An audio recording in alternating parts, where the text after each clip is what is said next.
She was soaked, shivering, and holding back tears. One knock. That's all it took. Not for charity, not for pity.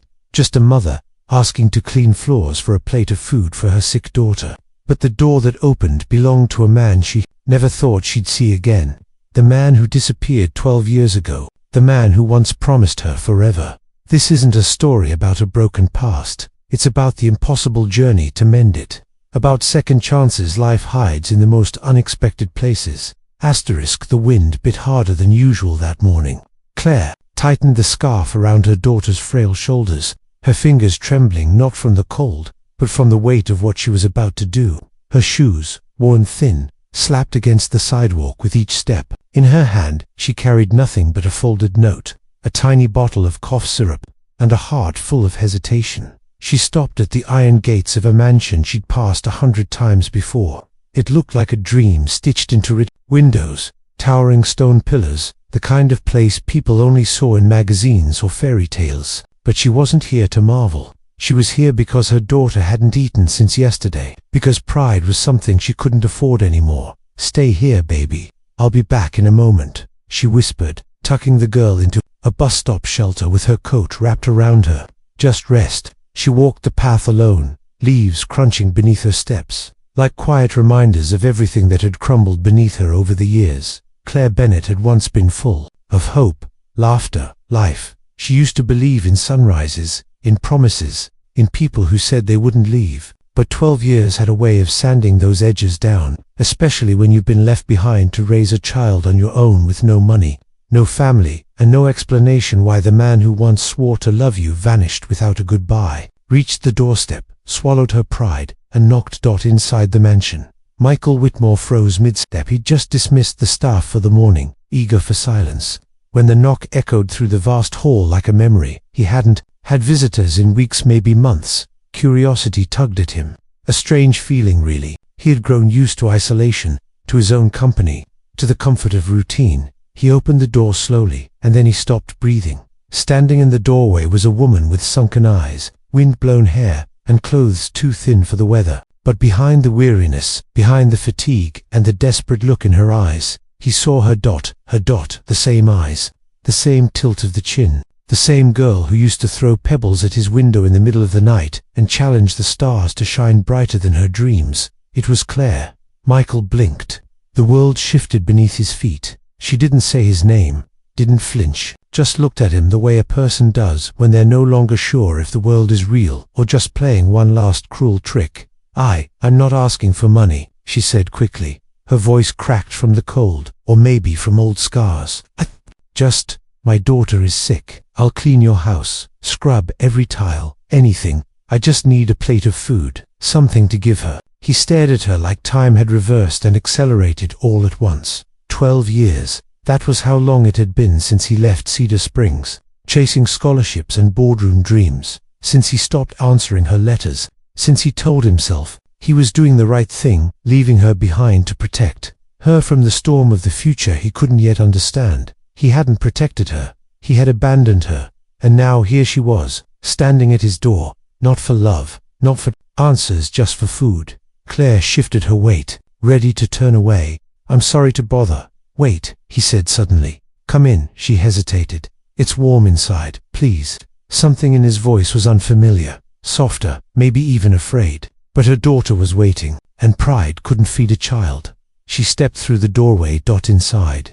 The warmth wrapped around her like a memory she didn't want to trust. Everything smelled like wood polish and money. It was the kind of house people paid people to keep. Perfect. She wondered what it felt like to wake up somewhere like this every morning. "Sit," Michael said gently. "You look like you've been walking for hours." She didn't argue. Her legs barely held her anymore. He went to the kitchen and returned with a tray: soup, bread, water, and something sweet. She tried to thank him, but the food made her eyes sting too much to speak. She ate slowly, biting back tears with every spoonful. Michael sat across from her, silent. He watched the woman he once loved eat with trembling hands. Every part of him wanted to ask 100 questions. Where have you been? Are you okay? Is she? But one question drowned out the rest. "Claire," he said, voice barely above a whisper. "The little girl, is she mine?" She stopped chewing. The room held its breath. She looked up, and for the first time since she arrived, she let him see the storm in her eyes. "Yes," she said simply. "Her name is Lily." Michael's heart stopped. Lily. The name echoed down a hallway he didn't know existed inside him. His fingers curled against his palm. He was a father, had been, for over a decade, without even knowing. Claire stood suddenly. "I didn't come here for that," she said, the edge returning to her voice. "I came because she's sick, and I ran out of options. I don't want anything from you. I just need enough strength to get her through this winter. I want to see her," he said quickly. Claire shook her head. "No, you lost that chance a long time ago. I didn't know, but you left, and you didn't come back. You could have written, you could have called. I waited." Michael looked down. The weight of truth pressed harder than guilt ever could. Claire turned to leave, but just before she opened the door, her voice softened. "She's at the bus stop down the street. Don't worry, left her my coat. I'll figure something out." And with that, she was gone. Michael remained still for a long time. He didn't know what hurt more, the fact that he had a daughter, or that he had already failed her without even knowing her name. Outside, the wind howled through the trees. Somewhere down the street, a little girl waited in a borrowed coat, believing her mother would return with something warm. Michael stood. He didn't know what came next, but for the first time in years, he knew he couldn't stay still. Michael stood by the window long after she left, watching the bus stop in the distance. The wind picked up, tossing leaves across the sidewalk like whispers he couldn't understand. He could barely make out the shape of the little girl huddled on the bench, legs tucked under her and chin buried in the oversized coat her mother had wrapped around her like armor. That was his daughter lone maid, his knees weak. He had built empires, bought companies, advised governments, and yet in this one moment, staring at that small figure under the bus stop shelter, he had never felt more unprepared. He grabbed his coat from the stand by the door. It wasn't planned, it wasn't rehearsed, but some moments in life don't wait for permission, they simply ask for courage. When he reached the corner, she looked up at him. She had Claire's eyes, wide, soft, alert, the same searching glance that once made him feel like he was the center of someone's universe. But this little girl didn't know who he was. She just blinked and held the coat tighter, unsure whether to trust the stranger who stopped in front of her. "Hi," he said carefully. "Your mom asked me to check on you. She's just around the corner. She was worried you were getting too cold." The girl didn't say anything at first. Then she nodded once. "My name's Lily," she said softly. Michael smiled, though it took effort to hide the ache in his chest. "That's a beautiful name." She shrugged. "Mom picked it because it's the kind of flower that grows back every spring, even after snow tries to bury it." He felt that deep in his bones. "Do you want to wait at my house instead? It's warm. I have hot chocolate." She looked uncertain, biting her lip. "Mum says not to go with strangers." "She's right," he replied immediately. "That's very smart of her. But maybe you can wait just inside the gate, where I can still see you, and your mum will see you right away when she comes back." Lily thought for a moment, then nodded again.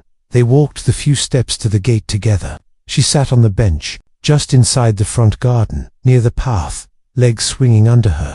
He wrapped a blanket around her shoulders and placed a thermos of cocoa beside her. She gave him a quiet thank you and sipped slowly, her small hands trembling from more than just the cold. He didn't ask questions. He didn't push. He simply watched her for a few minutes, then turned back toward the house. Claire was already walking up the street. When he reached the front door, she stopped when she saw Lily inside the gate. Her face shifted worry, then confusion, then a flicker of something harder to define. "You shouldn't have brought her here," she said firmly. "You had no right." Michael nodded. "Maybe not," but she looked cold and scared. "I couldn't just leave her there." Claire walked past him to her daughter, kneeling in front of her and checking her cheeks, her hands, her eyes. "Did he do anything?" she whispered gently. "No," Lily answered. "He gave me cocoa. He said you'd be right back." Claire turned toward him again, standing now. "I appreciate the food, I really do. But we'll go now." "You don't have to," he said. "She can rest here, both of you can. We're not your responsibility, Michael." His name sounded heavier in her voice. "Maybe not, but I want to help." Claire looked away. "Help, or fix your guilt?" He didn't answer, because he didn't know. Maybe both. She stared at the house. "You know, I used to picture this. Not the mansion, not the wealth, just you, coming home." saying you were sorry, explaining why you never came back. Michael stepped closer, but not too close. He could feel how fragile this moment was. I never stopped thinking about you, he said, but I convinced myself that staying away was the right thing, that I wasn't enough for the life you deserved. Claire gave a bitter laugh. So instead of not being enough, you chose to be nothing. It hit him like truth always does, clean, painful, and impossible to argue. I didn't know about her, he whispered. I didn't try to find you, she admitted. I told myself you moved on, that if you wanted to be found, you would have left breadcrumbs. I should have. Silence hung between them for a moment, filled only by the sound of Lily sipping cocoa. I won't force you to let us stay, she said finally, but tonight, we don't have anywhere else. The shelter's full again. I checked this morning. He opened the door. Then stay, he said. Just for tonight. No expectations, no questions. She hesitated, then nodded. Inside, Lily, lit up at the warmth and the size of the rooms. Her cough, though still lingering, had softened. Claire helped her to the guest room, tucking her into the bed that looked more like a cloud than a mattress. Michael stood at the doorway and watched quietly. She hasn't had a real bed in over a month, Claire said softly, brushing hair from her daughter's forehead. She should never have gone without one, he replied. They walked back to the living room, and Claire took in the space she'd entered earlier, only now with a different kind of weight. The fireplace flickered. Now, the pictures of Victoria had stopped rotating. Michael had turned the frame off. Claire noticed. You don't have to erase your past for us, she said. I didn't turn it off for you, he replied. I did it because I've been holding on to someone who's already gone. I think it's time I faced the living. She didn't answer. Instead, she sat down on the edge of the sofa, hands clasped in her lap. I don't know what tomorrow looks like, she said honestly. Neither do I. She looked at him, and for the first time in years, there was no anger, no heat, just a kind of exhausted acceptance between two people who once thought the world couldn't touch them, only to discover how fragile dreams could be. She's brilliant, you know, Claire said. Lily, she writes poems in her notebook, tells stories, like she sees the world in colors I can't even name. Michael's voice was low. I want to know her.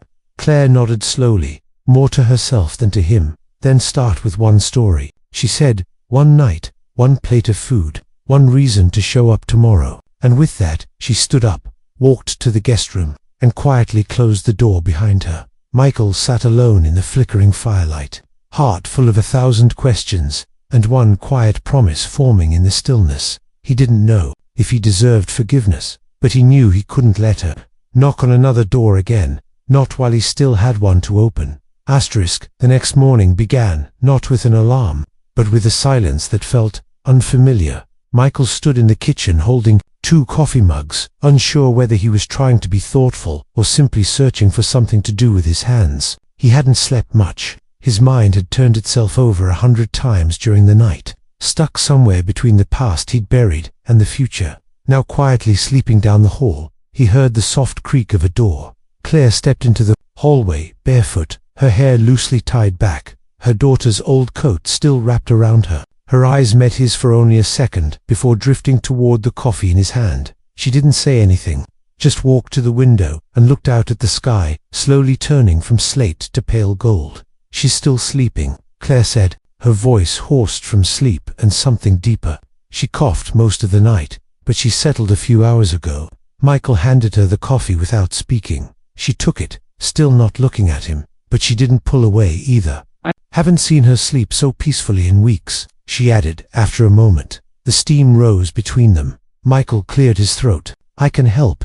With doctors, medicine, school if she's not enrolled anywhere yet. Claire turned to face him then. Why now? She asked quietly. He met her eyes. I don't know if I can explain it in a way that makes up for everything, but yesterday seeing you again, hearing her name, watching her sit under that shelter alone, felt like the last 12 years folded in on themselves. I missed things I never got to know. You missed everything, she said. Not harshly, just truthfully. I know. She studied him. He looked older, yes, but not hardened.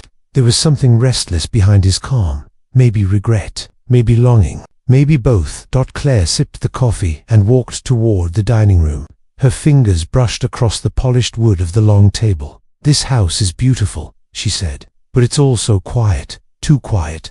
It used to be louder, he said, joining her. When Victoria was alive, when the business was still young, I thought I had everything I wanted. And now, I'm not sure what I have anymore. Claire didn't answer. She sat at the far end of the table, far enough to keep her space, close enough to not feel like a guest. Lily's voice cut through the quiet. Mom. Claire stood quickly. I'm here, baby. Michael stepped back, letting her pass. Lily shuffled out into the hallway, still wrapped in the guest room blanket, blinking at the light. When she saw Michael, she paused again, just like she had the day before. But this time, there was no fear in her eyes, just curiosity. Do you live here? She asked him. He smiled gently. I do. Is it always this quiet? Most of the time, yes. Lily nodded seriously. You should get a dog. That's what people on TV do when they live alone in big houses. Claire stifled a laugh, the sound coming out more as a breath. I'll keep that in mind, Michael said.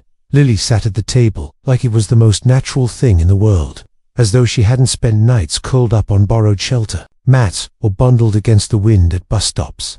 She asked for toast, then changed her mind and asked for cereal instead, her confidence rising with each minute of warmth and safety. Michael brought her a bowl with strawberries, remembering suddenly that it had once been Claire's favorite. Lily beamed. Strawberries are the best. We used to get them when Mom got extra tips at the diner. Michael looked at Claire, who quickly looked away. As Lily ate, she began talking about stories she made up, poems she hadn't written down yet, her dreams, about one day reading them on stage.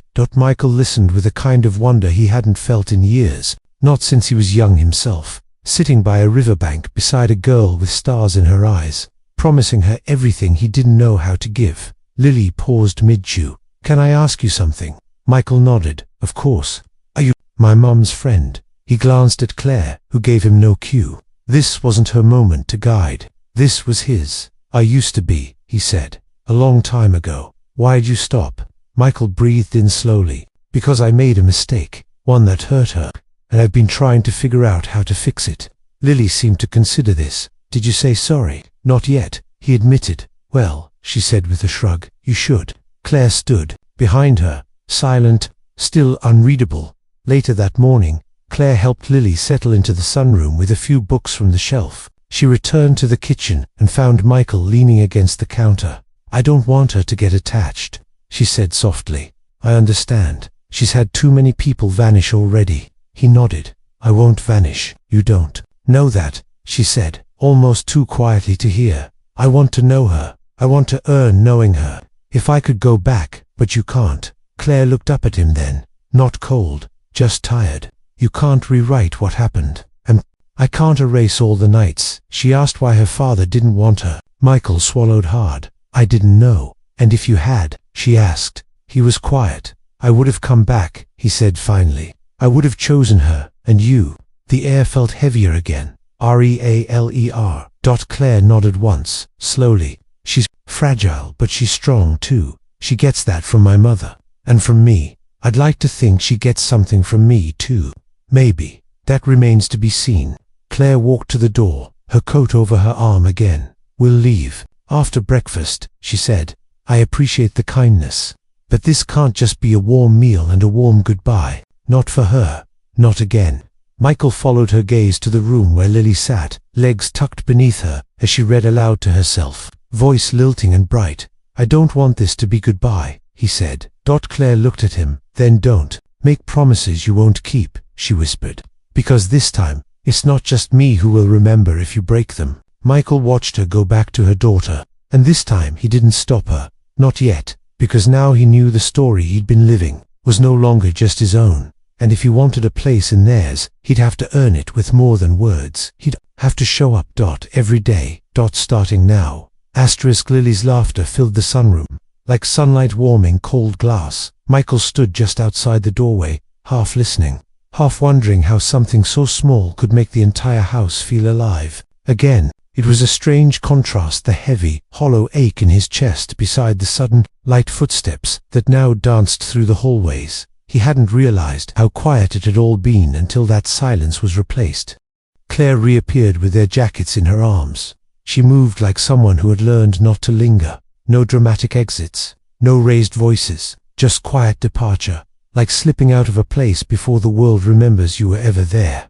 Michael looked at the clock. Where will you go? I don't know yet, she said, honest and unapologetic. The shelter might have space tonight, or I'll find someone who owes me a couch. And after that, Claire shrugged, we survive. That's what we do. He stepped closer. Want to help? Really help? She didn't answer. Her eyes flicked toward Lily. She's already asking questions, Claire said. About you, about where you were, about why you didn't stay for dinner last night. He exhaled. I didn't want to push too hard. I figured if I gave you both space, maybe you'd feel safe. She interrupted gently. Michael, she doesn't need space. She needs consistency. She needs someone who doesn't vanish. The moment the room gets uncomfortable, he felt the words land.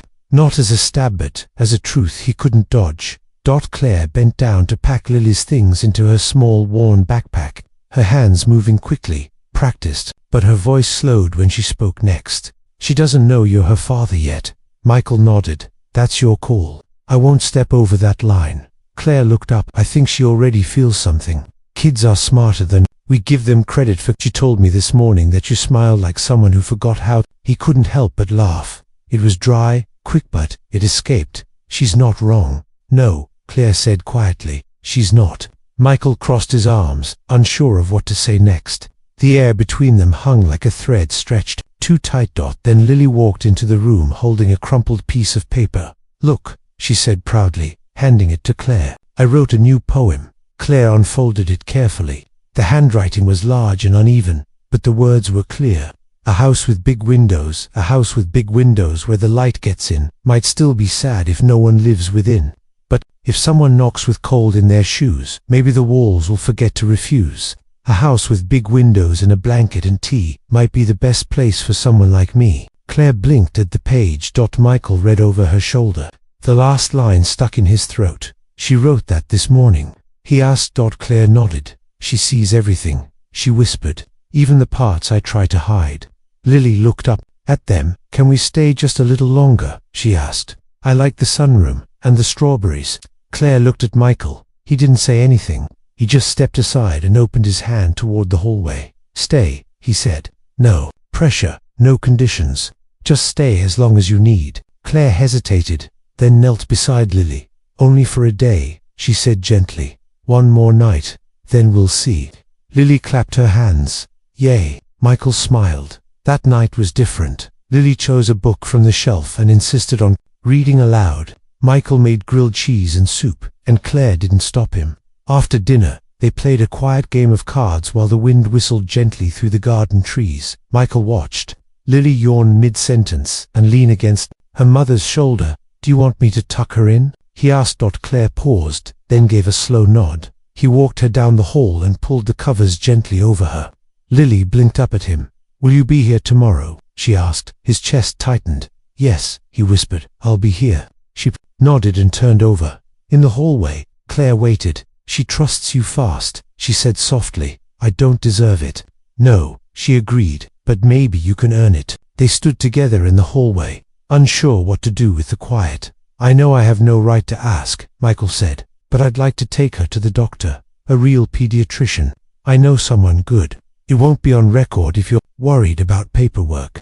Claire crossed her arms. She's scared of clinics. They poke and prod and then hand us bills we can't pay. This one won't. Not for her.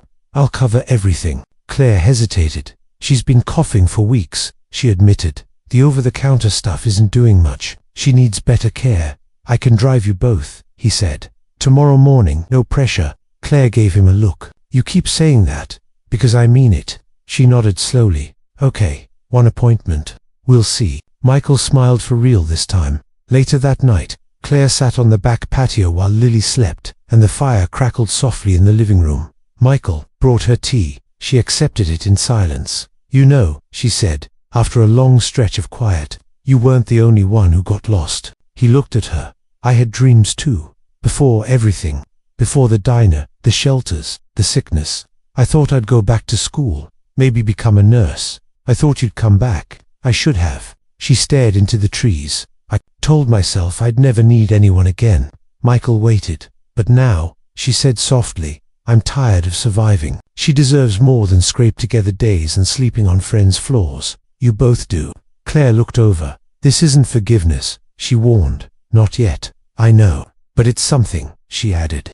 "A beginning." "Maybe," he nodded. "I'll take it." The air shifted between them, not lighter, but warmer. Tomorrow, they'd go to the doctor.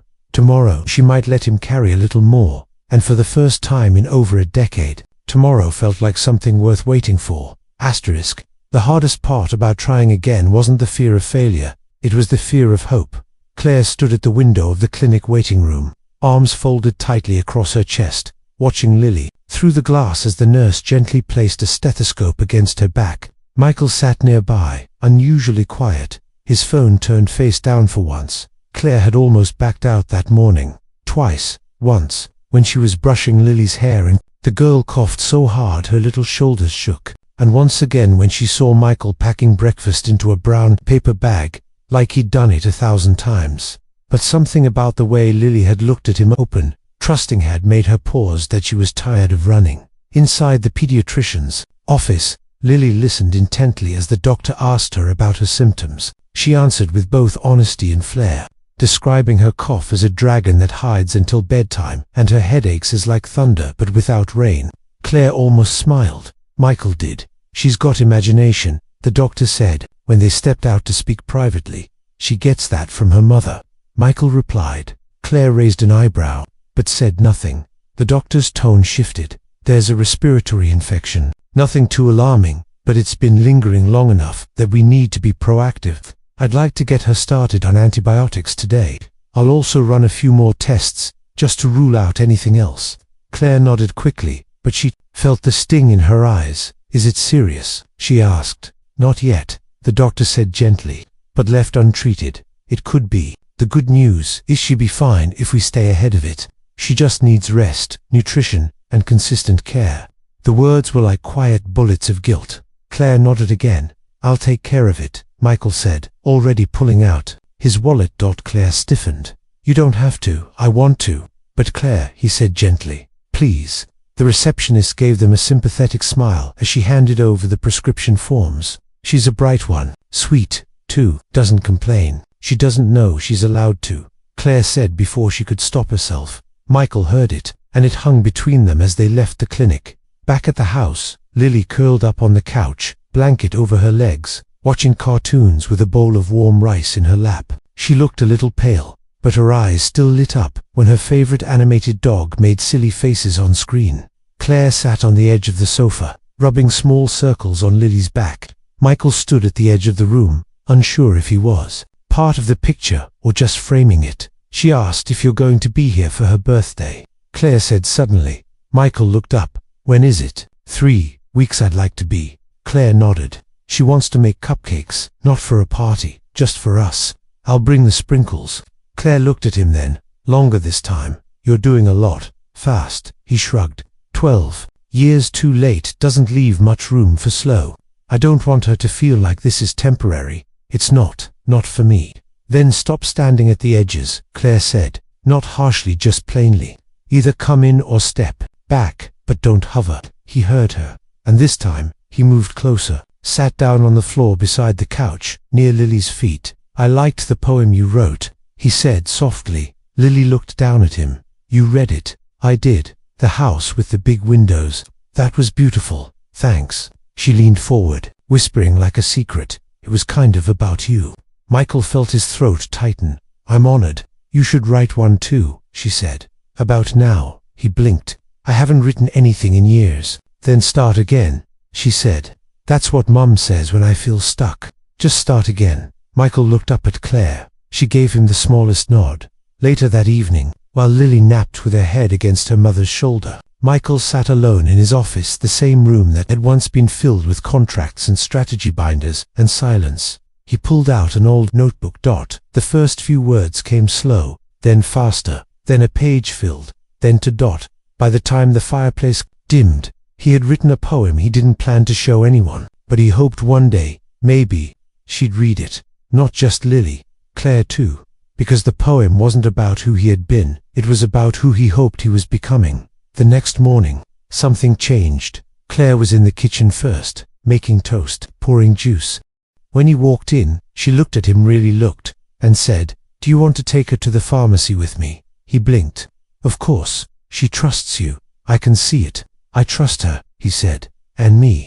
The question came from nowhere, but it didn't surprise him. He paused. "I want to," he said honestly. "I want to earn that again." She nodded. "You're starting to," she said. "But trust grows in the small moments, not the big ones." "I'll stay for the small ones," he said. "Every one of them." Claire turned off the stove, placed the toast on plates, and for the first time in more than a decade, they had breakfast together. Not because they had to, but because it finally felt like a beginning worth showing up for. Asterisk.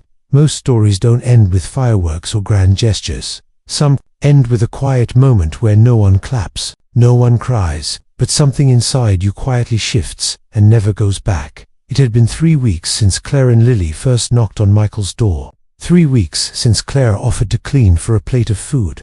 3 weeks since Michael, a man who had once disappeared from their lives, stood still long enough to listen.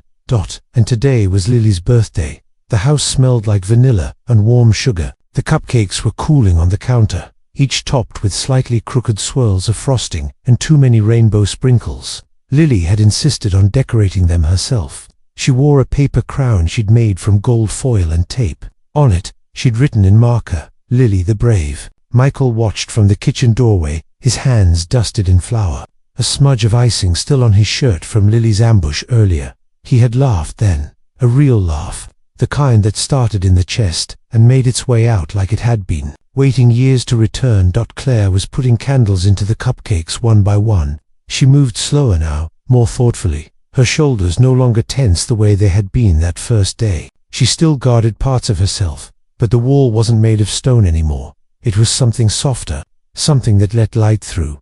Lily twirled in the living room, clutching a drawing she had made. She walked over to Michael and handed it to him proudly. He unfolded the paper. It was a picture of a house with big windows. Inside were 3 people. One was holding a book, one was baking, one was laughing with their hands in the air, confetti raining around them. He blinked. "That's us," she said. "Today." Michael swallowed hard. "It's beautiful. There's more," Lily added. She flipped over the page and pointed to a sentence in her childlike scroll. "Families are not just made. Sometimes they are found, and sometimes forgiven." Michael looked at her. "I want to tell her today," he said, glancing toward Claire. "Tell her what?" Lily asked, curious. He crouched down. "I want to tell you the truth," he said gently. "Something I should have said before." Claire had turned to watch now, standing still with one hand resting on the counter. "I'm not just your mum's friend," Michael continued. "I'm your father." Lily's face didn't change for a moment. She blinked, looked between the 2 adults in the room. Then she smiled. "I already knew," she said simply. Claire's breath caught. "You did?" Michael asked, stunned. Lily nodded. "I could feel it. And you look like me when you laugh." Michael let out a breath he hadn't realized he'd been holding. "Are you mad?" he asked. Lily tilted her head, thinking. "I was, a little, because you missed so much. But you're here now, and I think, maybe the best parts are still coming." Claire wiped her eyes with the back of her sleeve, not even bothering to hide it. Lily walked to her and whispered something that made Claire hug her tight. Then she turned back to Michael. "Can I still call you Michael?" she asked. He nodded, with a small smile. "You can call me whatever you want. I'll answer." Lily grinned. "Okay, then maybe. Dad sometimes when I feel like it." He laughed, and she ran back to the couch to grab the birthday book she'd been writing in. All morning. Claire walked over to Michael. "She didn't tell me she knew." "She probably didn't want to scare you," he said. Claire gave him a look. "She doesn't scare me. She teaches me. She teaches me too." They stood together, shoulder to shoulder, watching Lily hum to herself while she wrote. It was hard to believe that just 3 weeks ago, everything was different. That Claire had knocked on this very door with nothing but fear, exhaustion, and a single, desperate request. "I was going to leave," Claire said quietly. "That first night, after she fell asleep, I almost did. Why didn't you?" She looked at him because for the first time in years, I didn't feel alone. Michael didn't say anything. He didn't need to. Later that evening, as twilight painted the sky in soft purples and fading gold, they stood outside under the small pergola in the backyard. The candles flickered in the cupcakes, and Lily clapped her hands when they lit. A wish, Claire said. Lily closed her eyes tight. Then she opened them and blew. Everyone clapped, even Michael, louder than anyone. What did you wish for? He asked, teasing. Lily smiled slyly. If I tell you, it won't come true. Fair enough. She looked between them, then linked both of their hands in hers. Can I read something? She asked. Claire and Michael nodded. Lily opened her notebook and cleared her throat like she was standing on a stage. Once there was a girl who lived in a small place in a big world. She had a mother with strong hands and tired eyes, and dreams that curled like smoke into the stars. One day, she knocked on a door she thought belonged to a stranger, but it didn't. It belonged to a memory. And then, it became a beginning. There was silence after she read, the kind that means everything just landed exactly where it needed. Michael stepped forward. Can I read you something too? He asked. Lily nodded. He pulled a folded piece of paper from his pocket, one he'd kept for 3 weeks. One he'd written on a night when the house still echoed more than it breathed. A life once built on silence has found its sound again, not in thunder or applause, but in the softest word, stay. Claire reached for his hand, and this time, she didn't let go. That night, they didn't talk about the past. They didn't talk about the mistakes, or the regrets, or the pieces they had all lost. They just sat beneath the soft glow of string lights. 3 chairs pulled close, a blanket shared between 2 shoulders, and a little girl's laughter echoing into the night. No more running, no more knocking, just a home, with its doors finally open, and inside it 3 people learning how to begin again, together.